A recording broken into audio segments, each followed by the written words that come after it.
Hello, everyone. It's Hyde in the Philippines. Normally, I come in here and I tell you something about the Philippines, expound upon it on some manner, but that's not what's going to happen today. Today, I have just a funny story that I want to relate to you that happened to me some time ago, but it's a near and dear to me funny story, and I want to share it with y'all. I want to share it with the world. I want to put it out there in the ether so it doesn't die with me. Want to hear it? Here it goes. Okay, it happened one Saturday morning. My wife had given me a honeydew list, and on it was the last thing that needed to be done was get a couple gallons of milk. All right, so I get in the car, and I go do all the other little things that were on the list. Last thing to do was get the milk.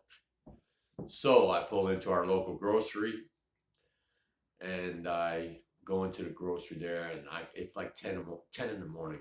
And as soon as I walked in, the doors open. I looked and I was like, oh man, there were like 3, 4 buggies deep, and it must have been first of the month because everybody's shopping carts were just flowing over with all kinds of food, and I was like, oh man, this is gonna take forever.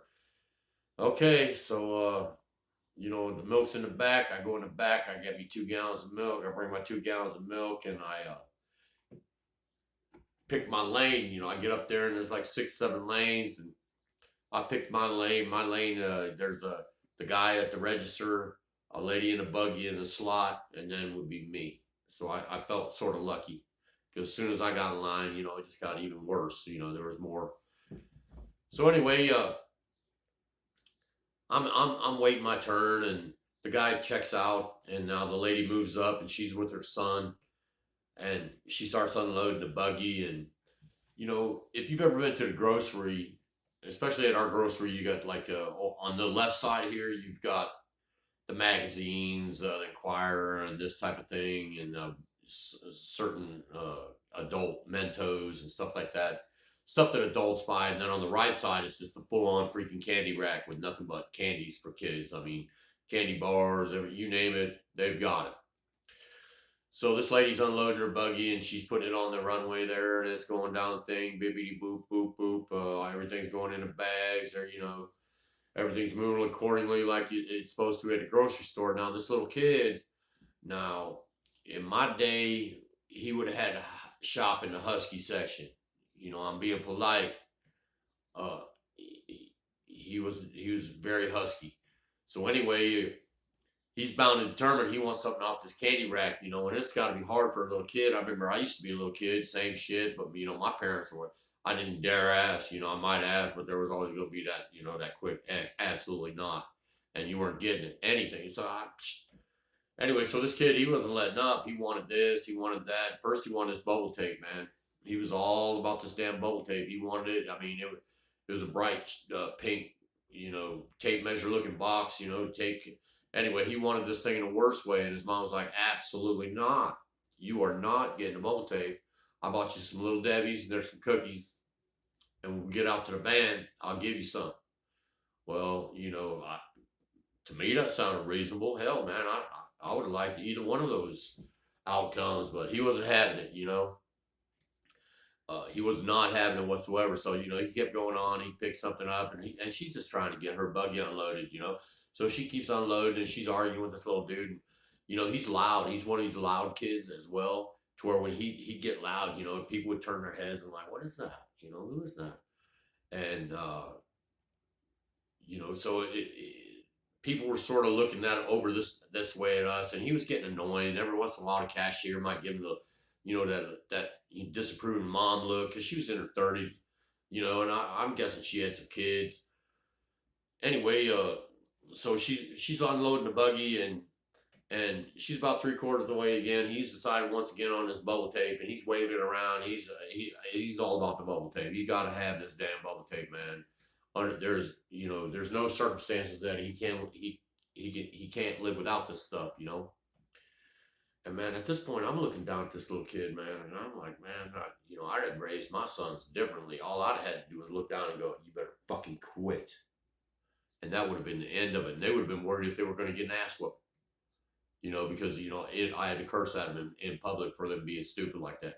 But I this was not my child. I wasn't raising this child, and how it conducted itself in public was it was not my responsibility. I was just being a little judgy. Okay, yes, I was being judgy. So anyway, she turned, he's waving this bubble tape around. She finally gets all the crap out of her buggy and pushes it forward. They start throwing the bags in the buggy right there, and the last little things go across, and the last little beepity boops happen, and he's still going on about this bubble tape, and he goes, "Mom, I want this bubble tape. You're gonna have to buy it for me," and the mom's had enough at this point. She finally came to a breaking point herself, and she turned around and she looked at this little guy, and he wasn't that little. Looked at him and said, "You are under no circumstances getting that bubble tape. Do you understand me, young man? No circumstances." And I was like, he was not defeated. You know, Under no circumstances, he was like, well, in his mind, he was like, bitch, you don't understand. There's some circumstances that, I have some circumstances and I'm fixing to bring to the forefront for you to judge that statement on yet again.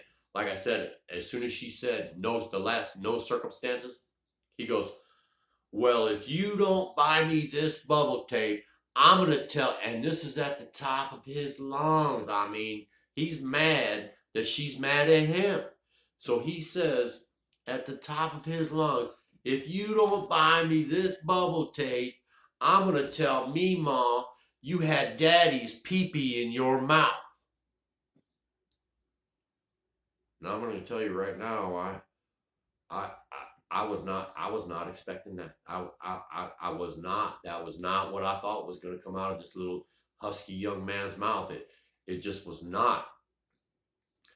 I instantly turned beet red. I mean, beet red, because I was embarrassed for this lady. The cashier, beet red. I mean, just instantly. I mean, embarrassed for this lady as well, I'm guessing. The poor little dude bagging, because we hire high school kids to bag groceries here. He's got a Meemaw. He's probably going to go see her on Sunday for dinner. He's going to be looking at her a whole different way. Anyway, now also, he had said it so loud that, I'm telling you, the place was packed. You could have heard a pin drop in there. You could have heard a pin drop. No, none of the cashiers there was nothing going across the scanners. Everything had stopped. This little man, with his little statement, had made time stop. Time had stopped. Nothing was moving. Nobody was breathing. The traffic out on the road had stopped. Fly just in midair. We're waiting to see. Okay, I told you about them 3 red faces. Well, there was a 4th red face. It was more crimson than anything. And it was that lady. She turned on him. Now, I have been on the receiving end of that mom death stare turn thing. And it'll freeze your soul right there in your body. It should bring out the most, you might fear that you're going to get to meet Jesus right now. Because when she turned and looked at that little boy, he recognized his defeat and realized that he had really effed the F up.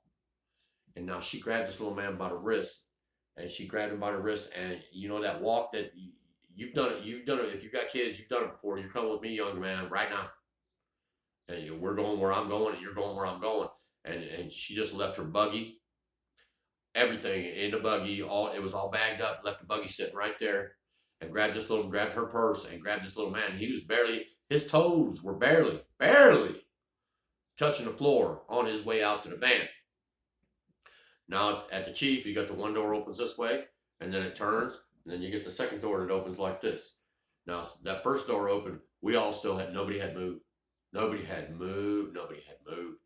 Now when that second door opened and they went outside, the place just erupted in laughter. Everybody was laughing. The cashier, she was in tears. I was in tears, because it was just one of the most funniest things to actually witness, and the facial expression of the woman, like, oh, you're going to tell me, Mom? Well, I'm gonna tell you right now. I'm sure that kid never snitched another day in his natural life, because she got him out to the van. I was watching the whole thing, And listen, and you hear the people go, Mimo, I'm gonna tell Mimo. I mean, I'm sure for the next 6 months that was trending, and that was before we had trending. People were just walking around. I'm gonna tell you, Mimo. Anyway, she took him out to the van. And I saw him. She took him by the one arm and threw him up in the damn van. Shut the side door, and they took off. I mean, and she squawked the tire a little bit, and that's hard to do on a minivan. They're front wheel drive, but now I'm just gonna have to believe that she went home and wore that little ass out, you know, because you cannot be having a little kid blackmailing and or holding you hostage. So I pray, you know, that he got whatever he got when he got home and it changed his life forever. Because I'm gonna tell you right now, it was one of the most comically in-person tragic, just beautiful. There were so many things firing on so many pistons that made it so great. Okay, that's the end of this story. I hope you liked it. I hope it made you smile just a little bit. This has been Hiding in the Philippines, not talking about the Philippines. Be as good as you can. Ciao.